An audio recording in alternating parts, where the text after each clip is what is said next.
Hello, my name is Michele, and you're listening to Profit is a Choice.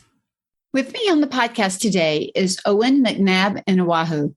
Owen is the CEO and co-founder of SweetProcess, an easy-to-use software that enables company executives and their employees to collaborate together to quickly document and/or improve the standard operating procedures, processes, and policies. Today, we're going to dig into where to start with this, how to monitor and improve processes, and then how to engage your team in the collaboration. Every day, empowered entrepreneurs are taking ownership of their company financial health and enjoying the rewards of reduced stress and more creativity. With my background as a financial software developer, owner of multiple businesses in the interior design industry, educator, and speaker, I coach women in the interior design industry to increase their profits, regain ownership of their bottom line, and to have fun again in their business. Welcome to Profit is a Choice. Hi, Owen. Welcome to the podcast. Hi. Thanks for having me, Michele. You are so welcome. I am excited to chat with you about all things processes. And before we start and we get into kind of the weeds and the details around operating procedures and processes, I would love for you to share a little bit with everybody on how you got started, why it became such an important avenue for you to tackle, and then tell us a little bit about the company that you started to do it. And then we'll move into answering some of the questions. Great. So, Michele, I'll go back to, there was a time when I used to run basically an agency that would provide entrepreneurs here in the US with staff, basically to come in and do their back office work, right? Those, repetitive tasks that, you need to get done, but, you were looking for an opportunity to get a much more affordable labor. And so that's what I was doing back then. And this was also at a time when I think the 4-Hour Work Week by Tim Ferriss had come out. And so everybody was really into virtual assistant. And they realized that, they can actually do this. This was not just only limited to the big companies like the Verizons and all of that, right? So it now became a thing people understood that even they themselves, the smaller companies, can do it. But and this was, pre 2013. So, one of the things I realized that happened was that, yes, we got this surge of people interested in working with us, but they all came with the wrong mindset, thinking that, they would magically just, hand over the work to us, the agency, and then our team will go in there and start doing the work and delivering the results they wanted, which the reality is that for that to happen, there actually had to be, documentation in place in terms of standard operating procedures, or someone might call it checklist, on how work is done. And a lot of times they're coming to us not even having that. So we had to, develop a process in which where when they come to us, we would determine if they had, these things already documented. And if not, we basically became, copy your brain machines where we're saying, okay, sit down with us, talk to us, walk with us through how you do this stuff. We'll record everything. Then we'll, turn that into a checklist, so on and so forth. Right. But one of the issues we ran into back then when I was running the agency was that there were not that many good tools available to do this very thing. As a matter of fact, it was added to tools where enterprise level tools where it was hard to use for the person who was our client, or even hard to use for my own agents, my agents in my agency. So obviously, if it's hard to use, nobody's going to use it. Or it was basically us, hacking together a bunch of different tools that, were not necessarily made for this very thing. And, we're trying to get things done. And we got by. But in back of my mind, I was like, Owen, you got to build a software that would, take all the learnings you've learned and do this in a much easier way. Well, lo and behold, years forward, I was invited to a podcast interview by the host, Andrew Warner. The name of this podcast is Mixergy. And so he has a thing where he does interviews, and another thing where he does courses for his members who are, paid members. And so the courses were more like come in there and teach something specific. And I was invited to come and teach his members how, they can document procedures and how they can basically operationalize what they do and be able to get results predictably, right? So I came on there and I just basically discussed all I was doing in my agency, setting up my new clients and onboarding them and getting them to, get their information created into SOPs and stuff like that. And lo and behold, my co-founder, Jervis Whitley, was a member of, the Mixergy audience. He's a programmer based in Australia. He listened to it and was like, and then he reached out to me. And this was the third quarter of 2013. And he reached out to me after listening to this saying, hey, dude, I am a programmer. I'm based in Australia. I have this idea to build an app that basically is what you were talking about. Can I share some ideas with you?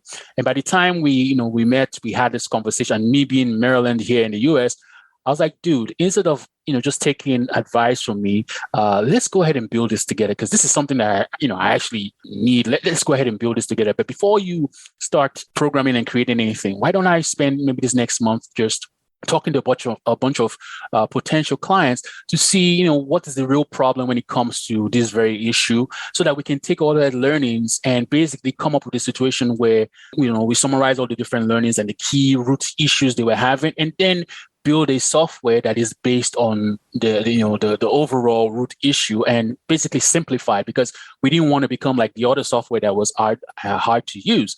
And so we started the fourth quarter of 2013. Company was started, and since then we have over 2,000 companies using our software. And the typical company has between 20 to 100 employees. We have some customers who have way more than that. I mean, we have law enforcement agencies using SweetProcess. We have churches using SweetProcess. I mean, banks using Sweet. I mean, it runs the gamut on as to the kind of people that are using our software. And at the end of the day, regardless of the specific industry you are in or the specific stage, you do need to have a way in which you can communicate how work is done, have one single place where people can go find these instructions, and also be able to know that, you're collaborating with your employees so that it is a continuous improvement and it's not just dependent on only you. And so that's what SweetProcess is making that easy for employees and their, the managers and the executive team to all collaborate together to improve their procedures, processes, and even policies. So many talking points in that. So it's interesting. So thank you for that awesome description. I certainly have been podcasting on and teach and share all the time about delegating and outsourcing. And I even have blog posts and all about when to hire a VA and when to hire and how to delegate and not dump is the actual podcast that I have. Because a lot of times what they do is exactly what you described. They dump the work. They don't think they're dumping the work. They think they're handing it off, but they're dumping it. Yeah. And we talk about the difference between what does it look like to delegate and to dump. So abdicate versus delegate. That's right. and the abdicate is the dumping, right? Yeah. So anyway, a lot of people are getting to the point in their businesses now that we're all working from home. You and I kind of had a laugh about that before we started, about trying to find a quiet spot. You were hiding in your home to find a quiet spot, and I'm Skyping my husband who's upstairs. Don't let the dogs beat on the door when you walk them. In a few minutes, I'm going to be recording. But because we're at home, I think there is an even more open idea to outsource and to work collaboratively. Or even if you're not outsourcing, we're not necessarily beside each other anymore the same way. And so that communication to understand a process or what we're doing, where we could have, let's say in the past, turned to our left and asked our coworker, that coworker is not there anymore. So we have to find some way to get that information. If we want to hire, we have to find some way to educate and to train. This is just so important for us to document these things.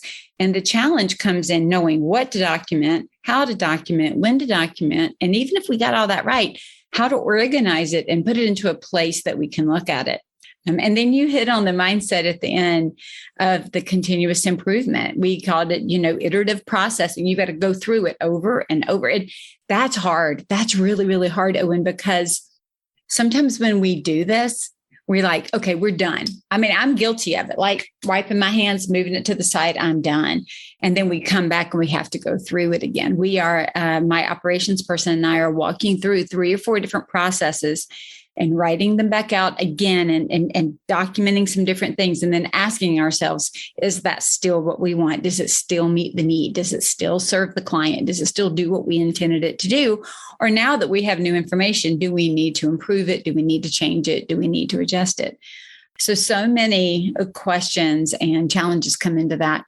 Let me ask you this. If somebody has never documented anything, how do they even get started? That's a great question. That is the main question that a lot of people, always like, where do we get started? And for me, there are several ways to look at it. Some people might say, okay, you might want to start documenting stuff where those activities actually generate revenue for you, or versus those activities where you find your time is being bottlenecked and bogged down, right? Well, either way is fine. But I feel like in order to really think of those activities where you're generating revenue and do it justice, you do need to free up time. So that's why I feel like figure out, okay, what is that? First of all, it has to be recurring, because if the task is not recurring, meaning that it's happening over and over again, then there's really no need to document how the work is done. That's because right. It's maybe like a one-time project and that's it. So as long as this task is recurring, that's the first step. Now, the next thing is, okay, it's bottlenecking my time. It's taking a lot of time for me to do this, and I can't free up my time because I'm actively involved in this stuff, right? Over and over again, right? Okay, I will start with that very task.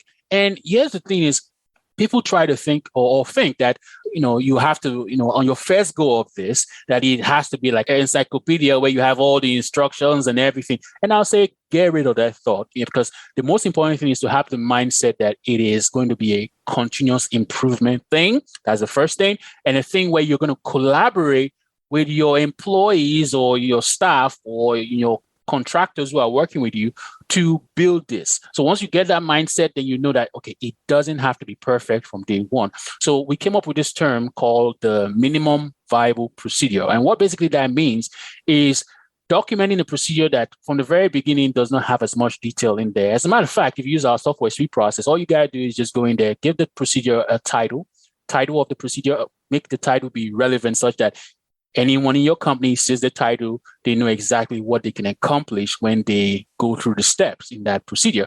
Now, give it the procedure title and then jump quickly to the part where SweetProcess, okay, tells you, step 1, give that step a title. Step 2, give that step a title. Keep doing that until you've basically outlined all the different steps in that document and save it.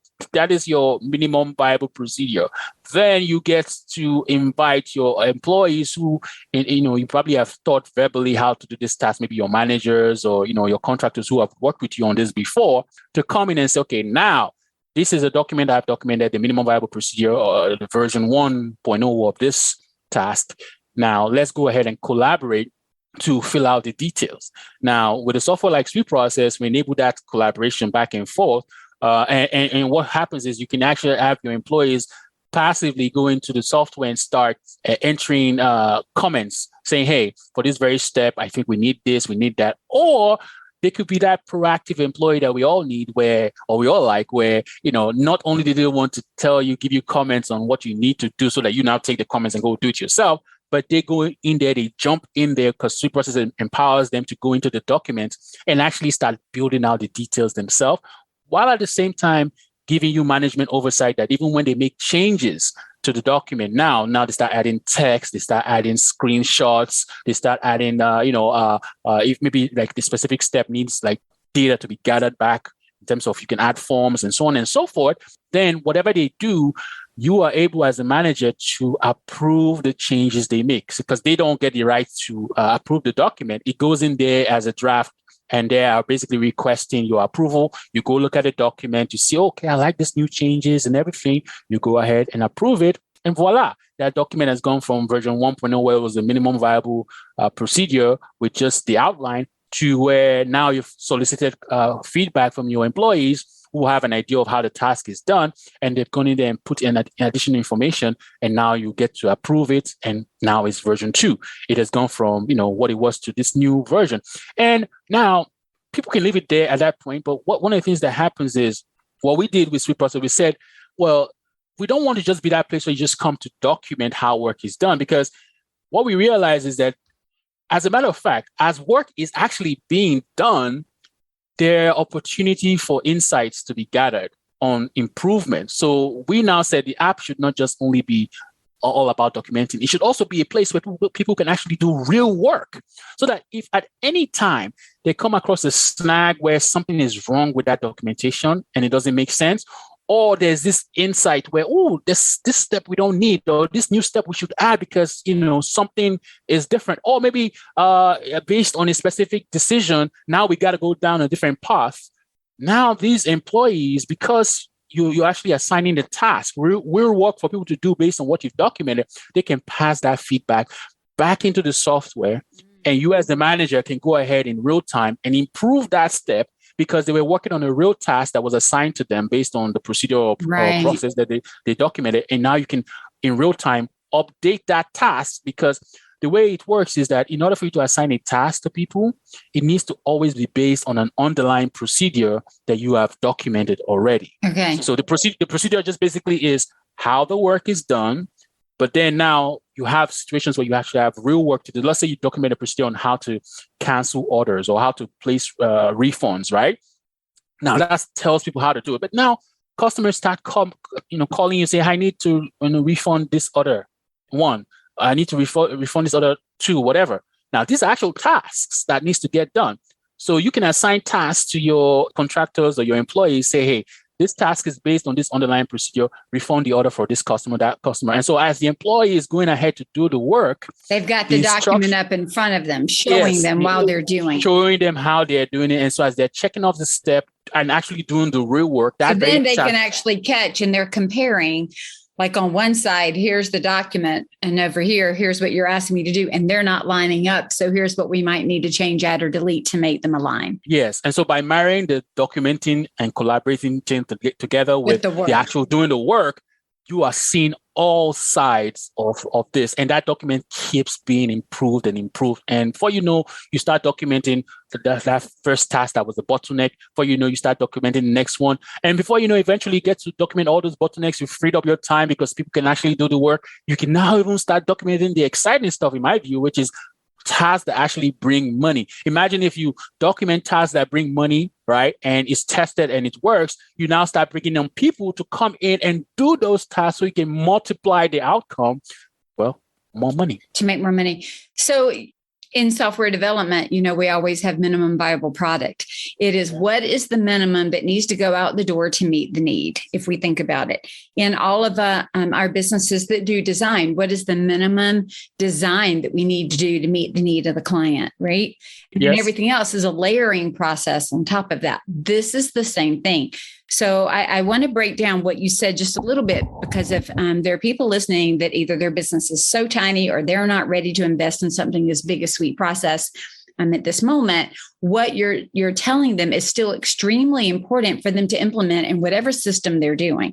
And that is start with a very high level and just document the steps, almost as if I'm going to go as far as almost just as a quick checklist of here are the steps, step 1, 2, 3, 4, 5. Then go back and layer into each step with more detail, with screenshots, with words, with video, with whatever you need to support that particular step, right? Mm-hmm. Yes. Then what you're also saying, and I love to do this as well. I usually say it's easier to document what's in front of you than what you're having to think about in a very difficult way. So if the next thing that you're doing is in front of you, pull up SweetProcess, pull up your document, however you're documenting, if that's not it. And as you do it, it's going to take you a little bit longer that one time, but do it and document it as you go, because it's going to be so much more in alignment with what you're doing if you're doing the task while you're writing it or thinking through the task while you're writing it. So gather it. But then the nice thing about SweetProcess is having that task management up at the same time that you're looking through, let's say, continuous process improvement, right? But you've got that task in front of you.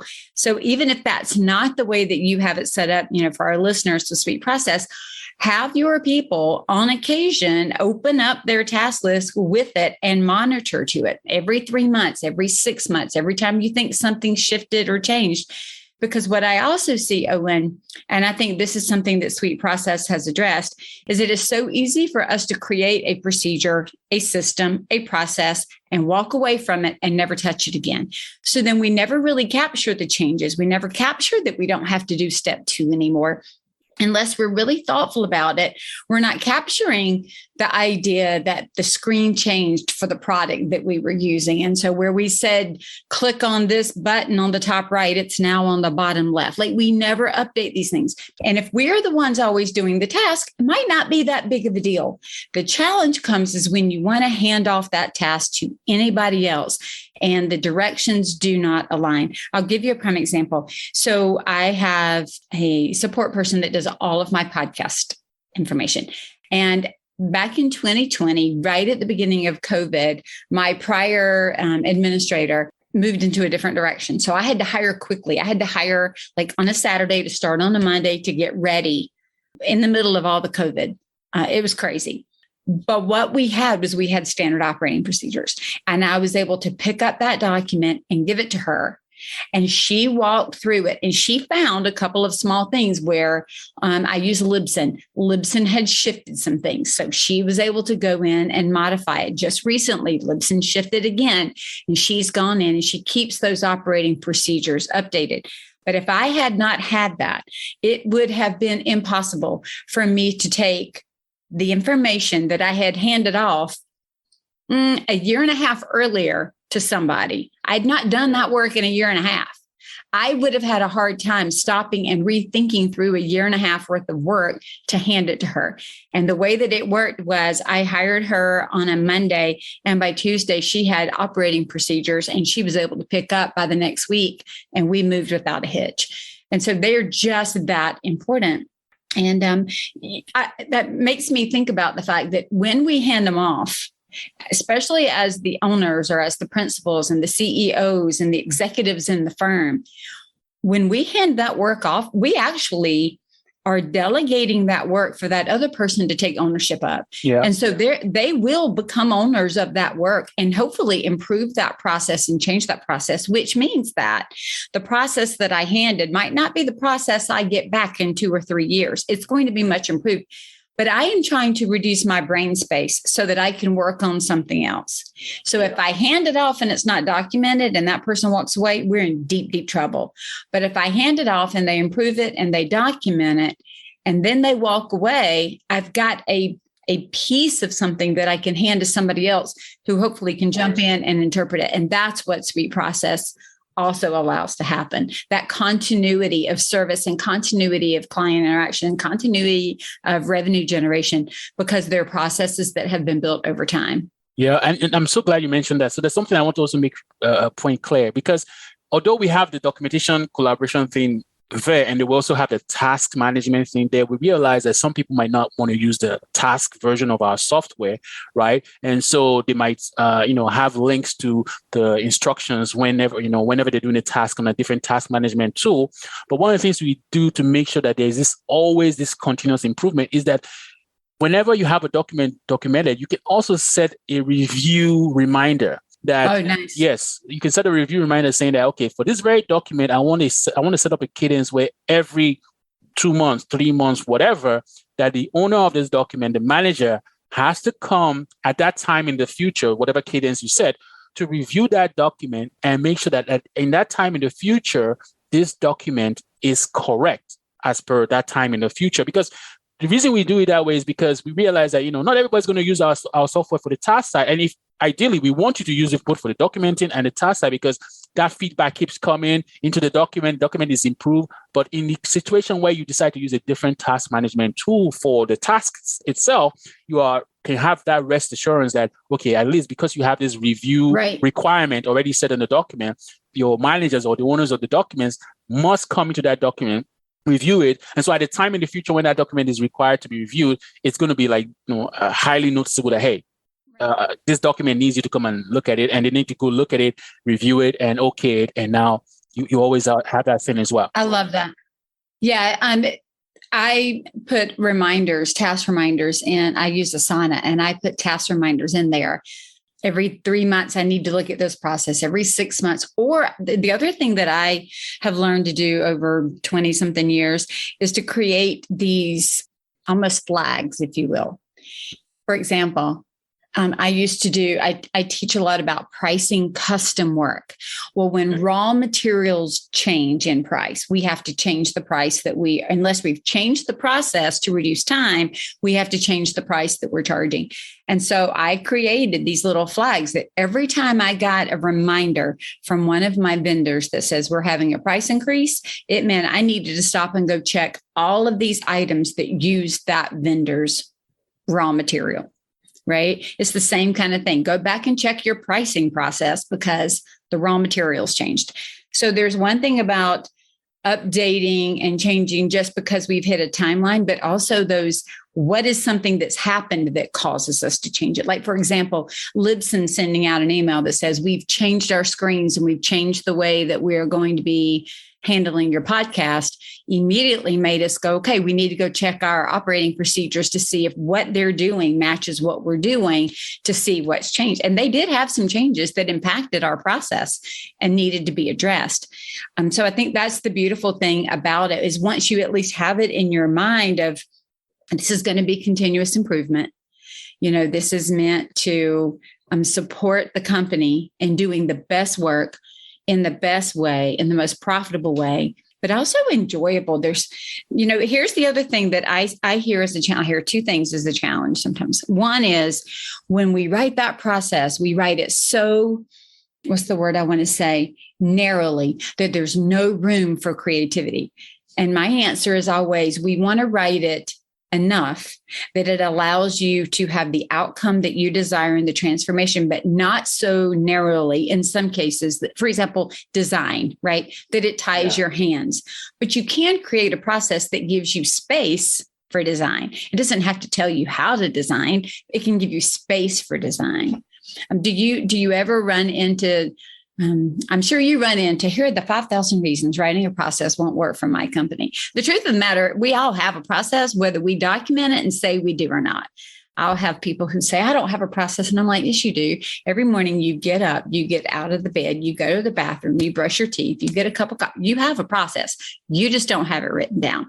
But if you get out of that process, it could throw off your whole morning. Yeah. And sometimes people who are creative and, the design type might think, by documenting stuff, I'm getting away or getting, preventing myself from being creative. But I would argue that, as a matter of fact, by having documents in place for how your work is, you actually are allowing yourself to be creative. The mere fact of starting the document and then continuously improving upon it, that is creativity. And then you don't spend mind cycles of your brain trying to remember how something is done, because even just the mere fact, let's say you do something quite often, let's say every 6 months, right? And you've not done it you did it 6 months ago.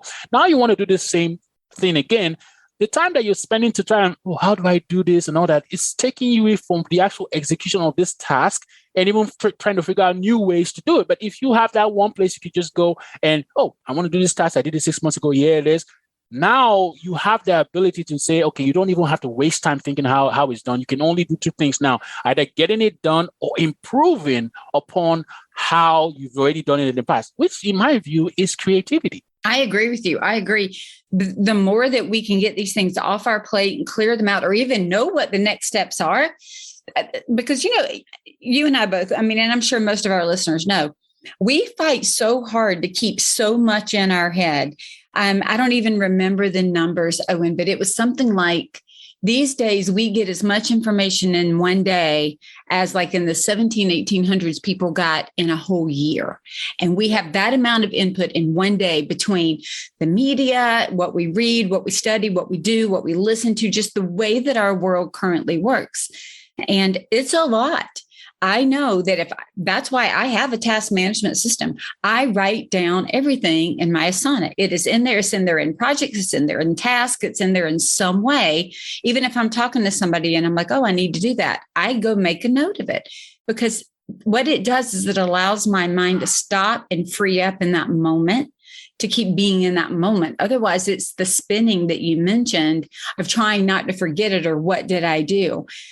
I remember when I used to do my 401k and I had to do it every 3 months. Well, it's not something I did all the time. And I just remember every 3 months, what should have taken me 10 minutes took me an hour, because I'm trying to remember what I did. And finally, I was like, okay, this might not be something that happens that often, but it does happen repetitively enough, but far enough away that if I don't write it down, I'm wasting my time.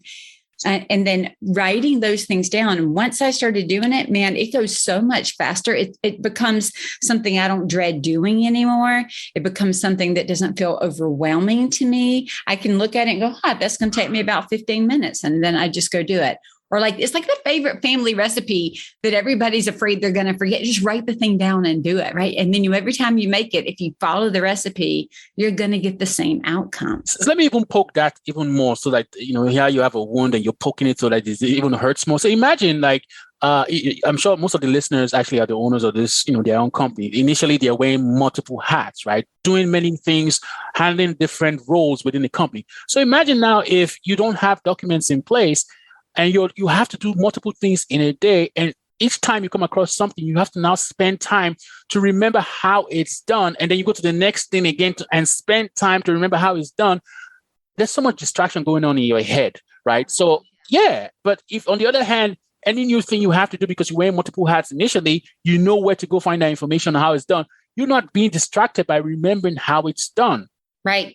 It is. It takes up so much energy that by the time, here's what I also see, by the end of the day, we've done all these 5-7 tasks that we've had to relearn and reteach ourselves in the moment just so we could do it. And the relearning and the reteaching took longer than the doing. And by the end of the day, we marked off a couple of tasks, but we feel like we got nothing accomplished.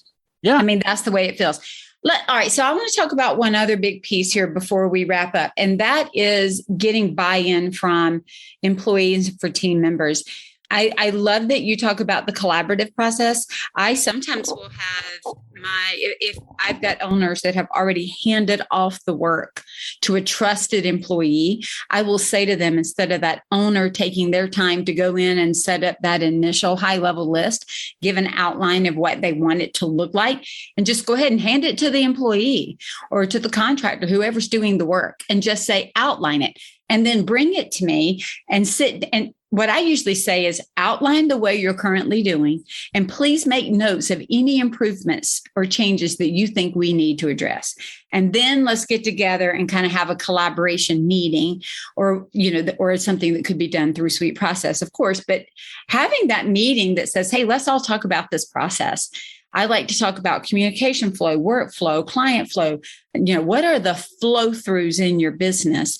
And how do we look at them? Because sometimes a process in one part of our company can affect something, well, most of the times, way downstream. Mm-hmm. And if we can update this process, it is going to be so much easier by the time we get down here.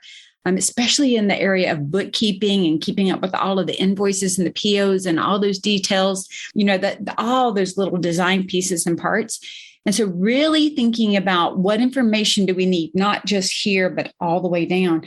And when you have those collaborative meetings and everybody comes in and we all agree that this is what we currently do, here are the holes, or here's where we get caught downstream, here's where the bottleneck shows up, or here's where I'm wasting time trying to find something that you already have, but maybe it, didn't put in the place. And how do we go about fixing it? And it actually brings everybody together when they understand the outcome is to actually make work easier instead of making work harder. Do you find the same thing with those that your company works with, to be collaborative and to work together? Yes, I find that, you are actually empowering your employees if they have a say in how the work that they do, how the fact of the work being done, they get a say in creating improvements to it. In saying that, okay, maybe we need to make changes here and all that. As a matter of fact, what you will find is by them being involved in the creation process, by them being able to actually make changes and stuff like that. Like in our software, we keep track of who does what, so that, imagine as an employee, you're going there, you make changes to a document. Now all those changes are saved. Your name is right next to the updates as you were the one who made the changes. Imagine now your colleagues coming in and seeing that document. It's like, oh, look at the changes that my colleague made. This is nice. I want to jump in there and make those the next changes. So now it becomes a fun thing where people are always looking for improvements to make, so that it goes into the system saying that they were involved in making these changes. I don't see any other way of empowering people by giving, other than by giving them, say, hey, this is your work. You are empowered to make changes into how the work is done. Now, obviously, there are people who don't want to be involved in that, or maybe, but I feel like if your employees don't want to be involved in improving their work, maybe that's not the right employee for you. But you will be able to clearly identify the ones that enjoy that process of improvement. Because at the end of the day, it's for their own benefit. Right. By them going in there and having their say on improving the work that they do, who benefits from that? They're the ones who are doing the work. I teach, I call it the 5 E's. And this is like when we're working with our employees or contractors, we educate them. We empower them. So, we educate them first by telling them what to do and how to do it. We equip them, which means we give them what they need, either hardware, software, whatever. So we educate them, we equip them, we empower them to do the work. We set clear expectations so they know what the work looks like, what it should be, what the deliverables are, and then we encourage them, because we're not going to always get it right, but we want to encourage them to follow a process. We want to encourage them to improve the process. Process improvement should actually be something that's celebrated instead of, why are you changing it? But I'm going to say this. I heard a friend mention this on another podcast, and it really struck me, Owen. And I think it was Ron Howard who was being interviewed. And he was talking about being a director, and they were asking him, how do you handle all this input from all these other people? Like when you are directing a movie and everybody wants to change something, right? And his comment was that he would listen to what they wanted to do, and he would ask himself, is this going to really make it better, or is it just another way? Yeah. Because some things are just another way. And if that's the case, and it's not really creating an improvement of some type, either with time savings, money savings, client improvement, then it might not be worth the changes needing to be made at that time, right? And so that is what I think is beautiful about the SweetProcess ability to document what I think the changes are and then to go in and improve them, is that you can look at an ROI on those suggestions. And if there is no ROI, it's just here's just what I think we ought to do. You can either choose to implement or choose to bypass it and keep going. We don't want to stop the conversation, but when we teach our employees and we teach them to think, is it just a different way, or are we truly creating an improvement somewhere? Then we want to look at it a little differently. Yeah. And that's why I said from the very beginning, when we were talking about where to start, I said it's also important to have the mindset of this is a continuous improvement, but also maybe we should add it now that it's also good to educate your employees that they too needs to have the mindset that it's continuous improvement. Right. Not continuous change. Yeah. Not continuous change or finding new ways. No. The key word is continuous improvement. It needs to go together. Right. Because some people may easily think the more I can change a process, the more that I am holding on to my job. And really that's not the mindset. The mindset is to improve something in the company. So I love that. Owen, is there anything else that you think you'd like to share with our listeners about building processes and systems? Anything that you think that could encourage them as they either are starting this in their business or along the path of doing it to keep going? So one of the things I realize is, even though we've tried to make it as easy and as simply as identify a way to start, some people also want kind of ideas in terms of templates of other SOPs or standard operating procedures. So one of the things I always like to do is offer people, some templates that they can, at least ideas of where to start, right? So what I love to do is offer your audience a gift. Is I think 52 templates, standard operating procedures they can check out for different things in your business, and they can go to I'll make it so it's unique to you. So sweetprocess.com/profit is a choice. All one word. So that's the name of your podcast. So profit is a choice. Just sweetprocess.com/profit is a choice. And obviously Michele will also link to that link. I'll provide that link and you guys can get access. You click on that link, it will just take you to a page where you can download all 52 template standard operating procedures. And have at it, enjoy it. That's awesome. Thank you so much, Owen. Well, thank you for sharing your journey. I love hearing about how you saw a true problem in the marketplace and a challenge to translate what we do when we hand that work over to someone else, and then creating a solution that allows companies to jump in, document those processes and procedures, update them, keep up with them, and actually make them usable. I want to say this one last thing, because I teach a lot of these types of things along with even creating strategic plans. I'm always of the opinion I would rather us create something that is usable, even if it's not as beautiful, than if it is beautiful and not usable. It is really about creating it at a level that it becomes empowering, as like you said, and that we use it. So thank you for also creating an application that allows us to make it as easy as possible to have it at our fingertips. So thank you for being here today. Thank you, Michele, for having me. And I look forward to questions that the audience might have for me. Feel free to reach out to me. I am Owen at SweetProcess.com. It's really easy to find me. Awesome. Well, thank you so much. Thank you very much. Thank you, Owen, for sharing your thoughts on documenting processes and for your free download with templates for the 52 standard operating procedures. Learning to delegate well is so very important. Recently, a former client sent me a text that said this: I've finally relinquished having to control every single detail myself. I've finally learned to delegate before I feel wrung out and depleted. Finally, I feel like a business owner instead of an employee. And this is exactly what I help my successful clients do: become even more successful by properly managing their resources. If you think we could be a fit, apply for a discovery call on my website at scarletthreadconsulting.com and go to the Work With Me page. Choose to be profitable by documenting your work, because profit doesn't happen by accident. Profit is a Choice is proud to be part of the designnetwork.org, where you can discover more design media reaching creative listeners. Thanks for listening, and stay creative and business minded.